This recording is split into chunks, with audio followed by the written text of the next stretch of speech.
When I was 18 years old, I had my first college audition. I had prepared, I'd memorized my monologue, memorized my song, and I felt like I had sang this song and said this monologue 100 times over. I knew it. I knew my material.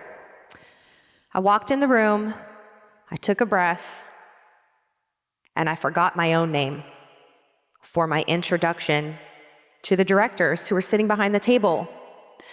Nerves can be really big in an audition room, so much so that you forget your own name. So today we're here to talk about auditioning and what it really means to the actor and to the people behind the table. So today we're talking about the audition room and you, according to myself. Too much Allison. Here's the myth. A lot of us believe that an audition defines our worth. No, it does not. We see the people behind the table and think that they hold the power, not only as to how they're going to cast us, but also to our lives. They don't hold that much power. What is actually happening behind the table is something we're going to discuss today. You may be surprised to learn that the people behind the table aren't actually thinking what you think they're thinking. The third thing we're going to talk about today is the worth trap. That's all I'm going to say about that right now.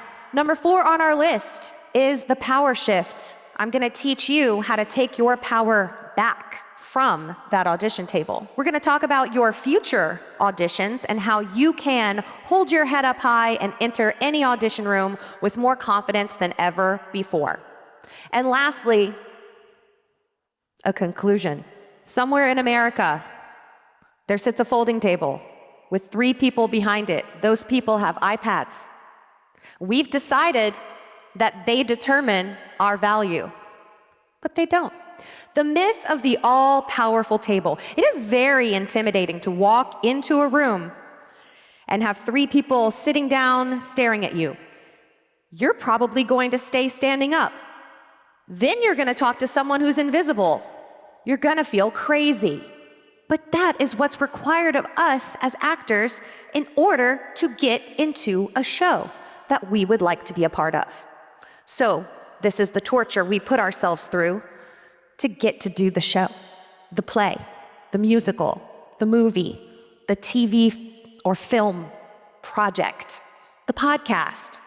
The list goes on and on. This just says it's a folding table of destiny, but that'll be on the screen too, right? So I don't need to read it. It's a folding table of destiny.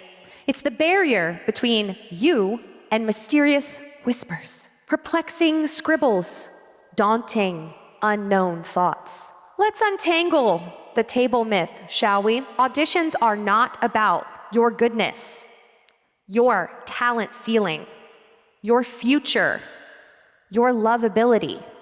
Auditions are about your fit in the show. Casting puzzles. It's not just you auditioning. There's a bunch of other people involved. Vocal blend, height sometimes, chemistry with other actors, scheduling conflicts. You could be the perfect person for the part, but if you can't make it to rehearsal, you're not getting it. And who can convincingly hold a baguette? Now, what is really going on behind the audition table? Let me tell you what directors are actually thinking. If we cast her as Tracy, who is tall enough to play her mom? If he's the villain, who can vocally match him? Is this actor going to be devastated if they don't get the lead? They had the lead last time, so hopefully not. Hopefully they'd want someone else to get a turn. Why is the Bluetooth not connecting? That's probably what we worry about the most. We are piecing the production puzzle together bit by bit, and even if you would fit in one scenario, there may not be other pieces available to complete the puzzle in that instance. This is just a hard truth that we have to accept as actors. You could be right for a role, but it still may not be the right fit for the show as a whole because of the other people that are also auditioning. It may not have anything to do with you. What's really going on behind the audition table is these casting directors, these directors, these musical directors, these choreographers, they have to create a mosaic. A mosaic is not made up of perfect fitting pieces. You are not being measured or judged for who you are as a person or how much talent you have. You are being placed where you fit in this particular piece of art. The worth trap. Why are we confusing right fit with worthiness? This is a common mistake that actors make. They do math. Common internal audition math. If I get the lead, I matter.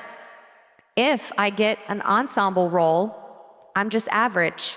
And if I don't get cast, I am nothing. We have to stop. We have to flip that script. A role is a job assignment.